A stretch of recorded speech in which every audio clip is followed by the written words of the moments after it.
The air bombardment of Baghdad intensified as the noon deadline approached and then slipped by. U.S. ground forces await orders from the White House, orders that may now be inevitable to launch an all-out offensive. Iraq continued its missile offensive on Israel today, firing a Scud at central Israel only minutes before that noon deadline. And U.S. officials report executions by Iraqi soldiers in the streets of Kuwait. Despite the passage of the White House deadline, diplomatic efforts to stop the fighting are far from dead.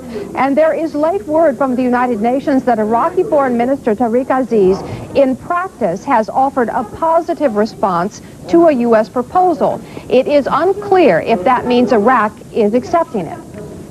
We're going to Ralph Begleiter at State Department right now. And Ralph, we understand you have some new information.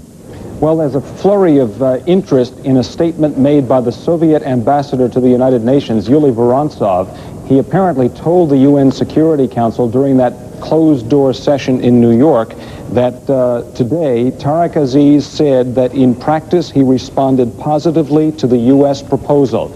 It was a remark on which many of the members of the UN Security Council seized and apparently subsequently asked for more information from the Soviet ambassador. Sources say the Soviet ambassador promised to check with Moscow. U.S. officials are also checking with Moscow at this point to see whether Aziz made any such statement, and if so, to whom he made it. There was a telephone conversation, apparently, between Soviet leader Mikhail Gorbachev and the Iraqi Foreign Minister Tariq Aziz before Aziz boarded his plane for Baghdad. We don't know very much about that phone conversation. Soviet spokesman, a Kremlin spokesman this morning said Gorbachev effectively urged Baghdad to take seriously the moves it was about to engage in, to consider seriously, weigh seriously all of the diplomatic proposals. We now understand that an Iraqi diplomat was sitting in the UN Security Council chamber at the time the Soviet ambassador made the statement, and at the time others, including the American ambassador Thomas Pickering, were requesting clarification.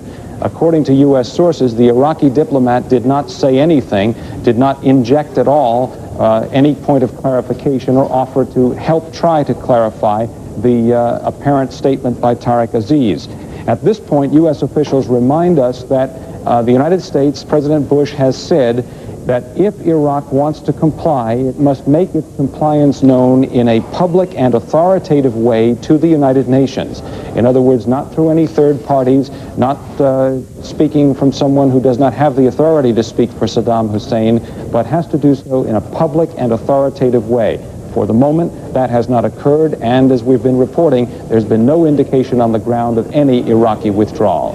Ralph Begleiter, CNN, reporting live from the State Department. Thank you, Ralph. We're going to the United Nations once again, and Charles Feldman is standing by there. Charles.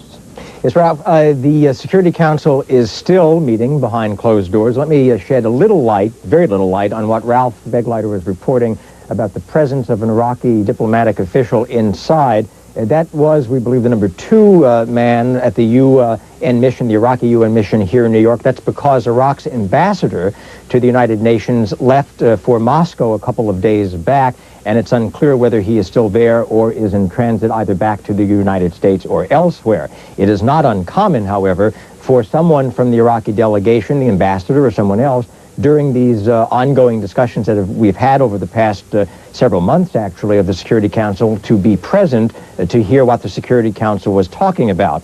As to why the Iraqi official may have had no comment to clarify, we can only speculate, and that is that in the past, it was always unclear to what degree the Iraqi delegation here in New York was in any kind of contact with Baghdad or elsewhere for that matter. So it may just very well be a case of lack of communication with the Iraqi number 2 person here. Charles Feldman, CNN, reporting live from the United Nations. Okay, thank you for that, Charles. We're going to go live to the White House now. CNN's Frank Sesno standing by there. What kind of communication are you getting from there, Frank? Not a great deal, Molly. One official tells us, reviewing all of the comments and the varying and conflicting statements coming from the UN and elsewhere, that I don't know what to make of this statement. The situation continues to be monitored by the president, who is up at Camp David along with Secretary of State Baker. But the bottom line on all of this is that there is not a great deal of optimism being expressed here. There's no official statement yet, but White House officials have pointed out over the past 2 days today included that their demands for this Iraqi withdrawal were quite clear. One, they wanted that authoritative word delivered to the United Nations by and from an Iraqi government official with strong credentials. Two, they wanted strong evidence, physical evidence of an Iraqi withdrawal from Kuwait. Neither of those conditions have been met. Secondarily, officials have said that if Iraq is interested in peace, it should stop firing Scuds at Saudi Arabia and Israel. There was another Scud attack today against Israel. So indeed, while the situation is very fluid and very uncertain, officials here are not especially optimistic, at least not in the between-the-lines comments that we're getting. We're expecting official word, potentially from White House spokesman Marlin Fitzwater later in the day, and anything we get, we will bring to you. I'm Frank Sesno, CNN, reporting live from the White House. Thank you for that, Frank. We'll check in live with CNN's Moscow Bureau Chief Steve Hurst in just a moment. Stay with CNN.